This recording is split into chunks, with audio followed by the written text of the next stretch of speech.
UKLO 1 year masters. No IELTS required up to 5 years visa. High visa success rate. Yes.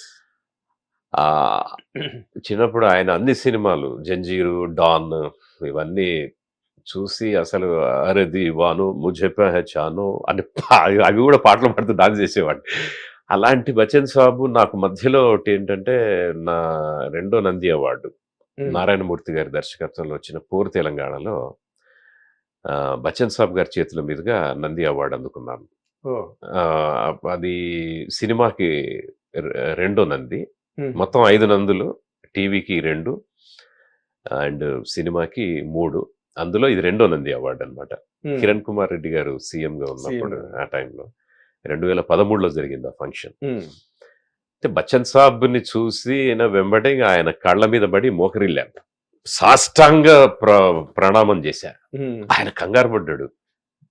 Babuji ఎవరు వీడు? మామూలుగా ఇలా అంటారు. కంప్లీట్‌గా వెళ్ళిపోయి సాష్టాంగ దండ ప్రణామం చేసేసాను. హ్మ్. చేస్తే ఆయనకు ఫస్ట్ కన్‌ఫ్యూజ్ అయ్యాడు. అంటున్నారు ఆయన. అన్న తర్వాత ఇక అటు ఇటు అసలు నాకు ఏం చేస్తున్నానో ఏంటో నాకు అర్థం కాల.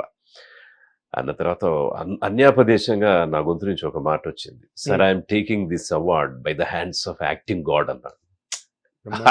చాలా నా మంచి అసలు నిజంగానే నాకు ఎట్లా తోచిందో అది ప్రిపేర్ అయింది కాదు. యాక్చువల్గా ఏంటంటే ఈ ఇన్వాలంటరీగా వచ్చిందండి. వచ్చి అంతే అండి, కరెక్ట్.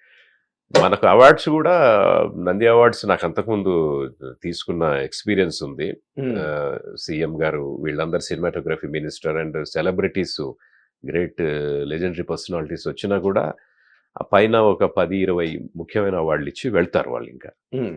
అంటే కారణం ఏంటంటే అంతమందికి ఇవ్వాలంటే వాళ్ళకి సమయం సరిపడదు కదా. కరెక్ట్. కానీ నేనేం చేశాను, మన ఆల్ ఇండియా రేడియో మురళీకృష్ణ అన్న దానికి అనౌన్సర్గా ఉంటే, ఆల్ ఇండియా రేడియో నుంచి మాకు బాగా పరిచయం కాబట్టి, అన్న లైఫ్లో మిమ్మల్ని ఒక చిన్న రిక్వెస్ట్ చేస్తున్నా అంటే, ఏంటి రాజు అంటే, నన్ను ఆర్డర్లో ముందు పిలువన్నా, కొంతమందికి ఇచ్చేసి వెళ్ళిపోతారు అని అన్న.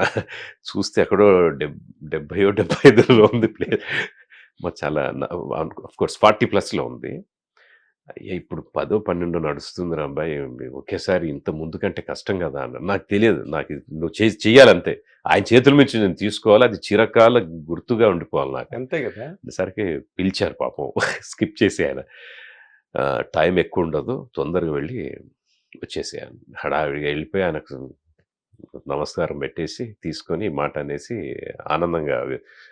అలాంటి బచ్చన్ గారికి మనం డబ్బింగ్ చెప్పే అవకాశం మళ్ళీ greatest opportunity in life. Yes, exactly. దేవుడి దయ. అంటే మీ కెరీర్ కి ఇది ఒక పరాకాష్ట అని చెప్పొచ్చు. Really yes brother.